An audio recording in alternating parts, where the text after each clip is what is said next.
Assalamualaikum warahmatullahi wabarakatuh. Pada zaman dahulu, hiduplah seorang laki-laki yang pelit sekali. Saking pelitnya, ia selalu memikirkan bagaimana cara terbaik agar ia tidak terlihat memiliki banyak harta.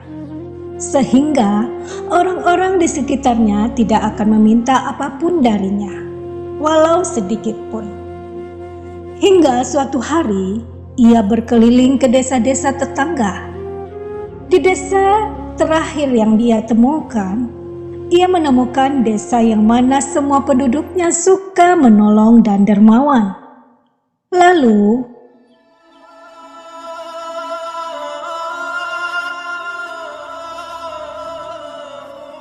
Bismillahirrahmanirrahim.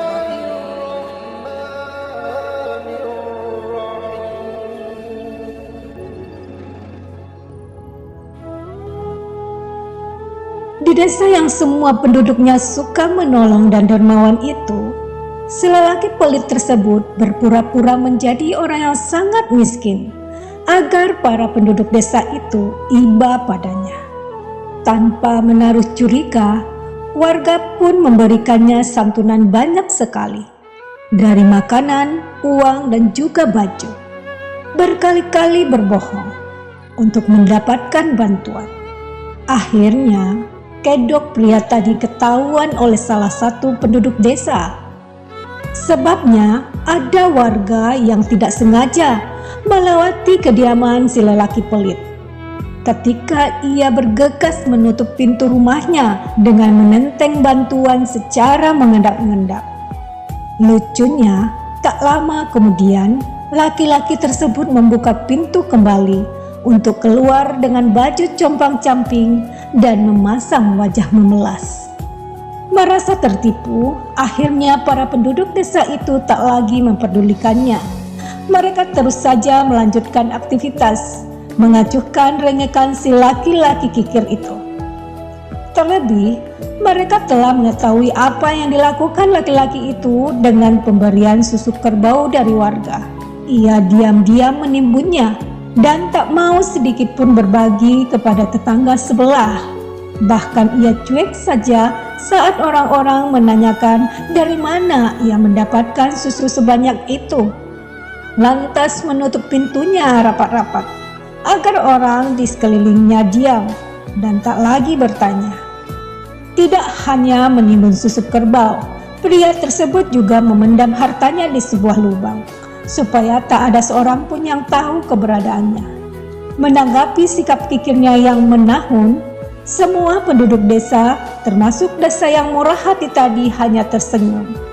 Mereka justru kasihan terhadap laki-laki itu karena telah terpedaya oleh banyaknya harta yang ia miliki.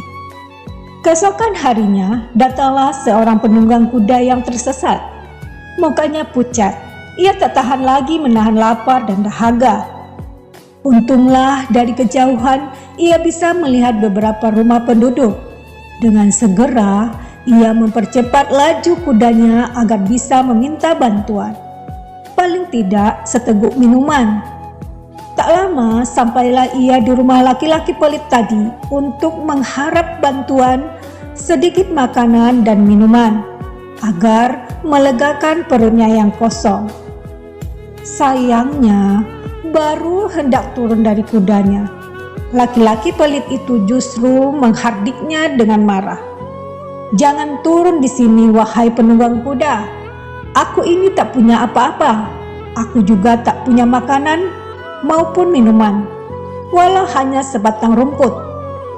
Ditolak mentah-mentah.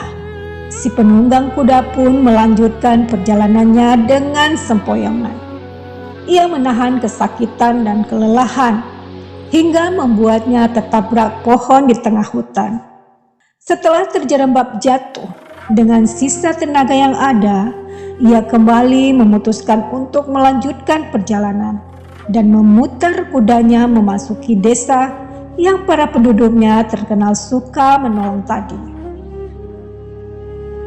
Saat berhenti di sebuah rumah, beberapa warga yang melihatnya dalam kondisi kacau balau lalu segera keluar untuk menawarkan bantuan dan menyambutnya dengan baik. Mereka pun menolong sang penunggang kuda untuk turun dari kudanya dan juga membantu mengikat hewan tersebut agar tak lari saat tuannya beristirahat. Tanpa bertanya apapun, si pemilik rumah juga memberikan suguhan terbaik, membantu merawat lukanya, hingga membiarkan si tamu misterius itu terlelap bersama kudanya yang telah kekenyangan. Ketika kondisi sudah pulih benar, penunggang kuda itu akhirnya meminta izin untuk pamit. Ia menyampaikan terima kasih kepada penduduk yang telah membantunya dengan tulus. Bahkan tak segan-segan memberikannya petunjuk bagaimana ia dapat kembali ke pusat kota yang menjadi tujuan pulangnya. Saat penumpang kuda memacu kudanya kembali, ia terus memikirkan kebaikan hati para warga desa. Mereka betul-betul ikhlas membantunya, tanpa bertanya siapa dirinya, kenapa keadaannya seperti ini, serta bagaimana ia bisa sampai ke desa tersebut. Selang beberapa hari, desa tadi dihebohkan dengan datangnya serombongan pasukan berkuda dari kerajaan. Seakan tak percaya apa yang mereka lihat, para penduduk desa itu pun berhamburan keluar dari rumahnya. Namun, tamu mereka kini membawakan sejumlah kuda dan keledai yang mengangkut banyak makanan dan emas yang dibagikan kepada tiap-tiap penduduk.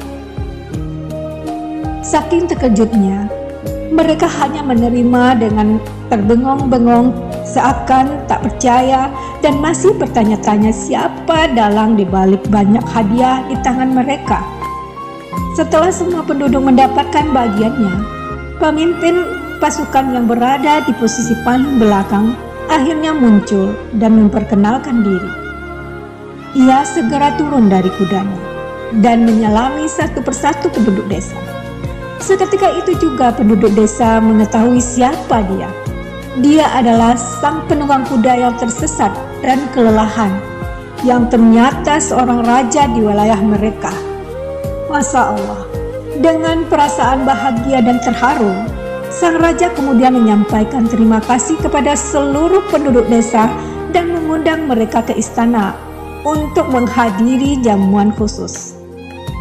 Saat perjamuan, ia memanjatkan syukur tak terkira bahwa ada banyak orang dermawan di wilayah yang ia pimpin.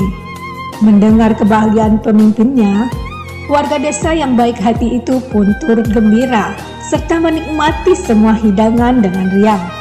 Hingga di tengah-tengah acara, sang raja dikagetkan oleh suara tangisan seseorang yang merengek meminta masuk.